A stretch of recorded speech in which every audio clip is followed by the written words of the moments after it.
Hello friends, मेरे YouTube channel अपना target 0.5 पर आप सभी का स्वागत करते हैं।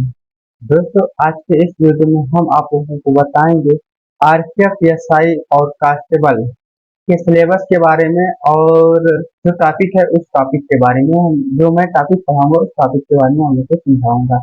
जैसा कि आप लोगों को पता है कि आरपीएफ एसआई का सिलेबस ज़्यादा नहीं है, बहुत कम है। जैसा कि इसमें 3 ही सब्जेक्ट पूछे जाएंगे, जिसमें से 35 क्वेश्चन आपको मैथ से पूछे जाएंगे और 35 क्वेश्चन रीजनिंग से पूछे जाएंगे और 50 क्वेश्चन जीएस जीके से पूछे जाएंगे दोस्तों। तो आज उसी सिलेबस में से एक सिलेबस लेकर आया हूँ, मैथ मैथ का सिलेबस लेकर आया हूँ।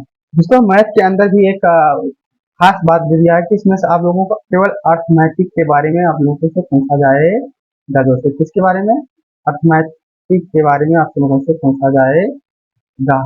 तो आप लोग केवल आप अर्थमैटिक का सिलेबस कवर करिए और उसके बाद आप रीजनिंग के जीएस को भी कवर करिए। तो मैं आप लोगों को इस वीडियो में आप लोगों को अर्थमैटिक मैथ के अंदर जो टॉपिक है अर्थमैटिक का सिलेबस लेकर आया हूँ। तो आइए जानते हैं अर्थमैटिक का सिलेबस कौन कौन से होते हैं। ठीक है दोस्तों, ऑफिशियल सिलेबस, ये कुछ ऑफिशियल सिलेबस है अर्थमैटिक से, जैसे कि questions on number system, whole numbers, decimals, fractions and relationship between numbers, fundamental arithmetic operations, percentage, ratio and proportion, average, interest, profit and loss, discount, use of tables and graphs, mensuration, times and distance। ये सब topics होते हैं। इसमें दोस्तों arithmetic के topic हैं। दोस्तों, इसी के अंदर भी कुछ मोस्ट इम्पॉर्टेंट चैप्टर होते हैं, जैसे कि LCM and HCF, partnership, time and work, allegations. ये भी चैप्टर को कवर करेंगे हम लोग। तो आइए देखते हैं, इसमें से पिछले एग्जाम में हम आप लोगों को कुछ सिलेबस को कवर करवाए हैं, जैसे कि आरपीएफ एसआई कांस्टेबल 2018 में एग्जाम ईयर पेपर 2019 में होता है। तो टोटल 17 क्वेश्चन आए हैं, 17 से कैलकुलेशन करके आपको 595 नंबर। इसी तरह आईएएस का क्वेश्चन भी होगा।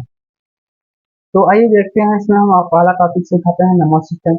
अब नंबर सिस्टम के अंदर में क्या क्या पढ़ेंगे दोस्तों, वही आप लोगों को चर्चा करते हैं।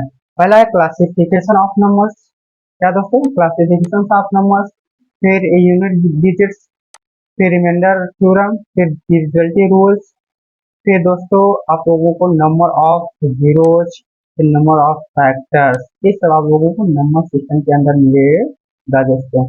तो आइए हम देखते हैं पहला क्लासिफिकेशन ऑफ नंबर। दोस्तों, इसके बारे में चर्चा करेंगे, क्लासिफिकेशन ऑफ नंबर, संख्याओं का वर्गीकरण। जैसे आप लोगों को बताएं, संख्या संख्या नंबर क्या है? संख्या क्या है दोस्तों? तो हमारे पास केवल 10 अंक होते हैं, जैसे 0 से लेकर 9 तक। यही न अंक हम बड़ी से बड़ी संख्या तक को कवर लिख सकते हैं और छोटी से छोटी संख्या लिख सकते हैं। यही 10 नंबर से 10 अंक से लिख सकते हैं दोस्तों।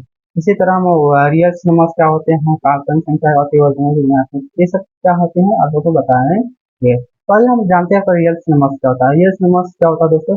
रियल नंबर वो होता है दोस्तों जो परिमेय अपरिमेय संख्याओं को मिलाकर जो संख्या प्राप्त होती है, हम इसे क्या कहते हैं? रियल नंबर कहते हैं। रियल नंबर कहते हैं वास्तविक संख्या कहते हैं। उसी जैसे कि अब परिमेय संख्या क्या होता है? अपरिमेय संख्या। परिमेय संख्या वो होता है दोस्तों जो कि पटाक्षी के रूप में लिखा जाए, उसे क्या बोलेंगे दोस्तों? परिमेय संख्या बोलिए। ये आप लोगों को पता है। ये आपको परिमेय संख्या में इंटीजर भी आते हैं, माइनस इनफाइनाइट से प्लस इनफाइनाइट, ये सब परिमेय संख्या। तो अपरिमेय संख्या जो संख्या की बटा के रूप में न लिखा जा सके उसे अपरिमेय संख्या बोलते हैं। अब दशमलव क्या होता है? डेसिमल के बारे में डेसिमल 2 प्रकार के होते हैं, एक शांत होता है, एक अशांत होता है। एक शांत दशमलव प्रसार होता है, एक अशांत दशमलव प्रसार होता है। शांत दशमलव प्रसार किससे कहते हैं दोस्तों? वह किसी भी संख्या में भाग देने पर रिमाइंडर नहीं बचता है तो प्रसार शांत दशमलव प्रसार कहलाता है। और और कोई भी संख्या में भाग देने पर रिमाइंडर बचता चला जा रहा है तो क्या कहलाएगा दोस्तों? अशांत दशमलव प्रसार कहलाता है। जिनमें जिसकी पुनरावृत्ति बार बार होती है वो अशांत दशमलव कहलाता है, जिसकी पुनरावृत्ति नहीं होती उसे कहते हैं शांत दशमलव प्रसार कहते हैं दोस्तों। तो आइए हम देखते हैं परिमेय संख्या। परिमेय संख्या में बता ही दिया, में लिखा जाए उसे क्या कहते हैं? तो परिमेय संख्या कहते हैं। अपरिमेय संख्या कैसे होते हैं? जैसे कि बटा के रूप में न लिखा जा सके उसे अपरिमेय संख्या कहते हैं। बेसिक रूप से परिमेय संख्या 5/3 ये सब क्या है परिमेय संख्या। अब इस तरह नहीं मिलता। अपाई भी क्या है हमारे लिए एक अपरिमेय संख्या, लेकिन इसका मान होता है 22/7।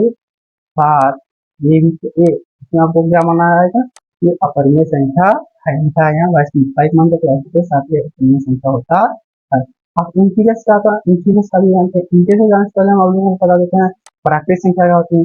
प्राकृतिक संख्या होती है जिसे गिना जा सके, जैसे जिसे गिना जा सके वही प्राकृतिक संख्या। हमारे पास एक से लेकर n साइन तक की संख्या को हम क्या कहेंगे, प्राकृतिक संख्या। आप पूर्ण संख्या किसे कहेंगे दोस्तों, पूर्ण संख्या वो संख्या होती है जो जीरो को प्राकृतिक संख्या में जीरो को शामिल कर लेते हैं, वो बन जाती है पूर्ण संख्या। दोस्तों बन जाती है, ये सब क्या होते हैं पूर्ण संख्या। तो आप इसी तरह इंटीजर्स कैसे कहें, प्राकृतिक संख्या अपूर्ण संख्या से लेकर प्राकृतिक संख्या तक को हम क्या कहेंगे इंटीजर्स नंबर कहते हैं। सही प्राकृतिक संख्या कौन संख्या होती है, शून्य के अलावा सही कौन संख्या प्राकृतिक संख्या होती है। अब ये आप लोगों को होमवर्क होता है, बताइएगा सबसे छोटी आभाज्य संख्या और किसी पूर्ण संख्या 0 को छोड़कर का गुणनफल क्या होता है। ये आपका होमवर्क है और इसी पर हम अपनी वीडियो को स्टार्ट करता हूँ।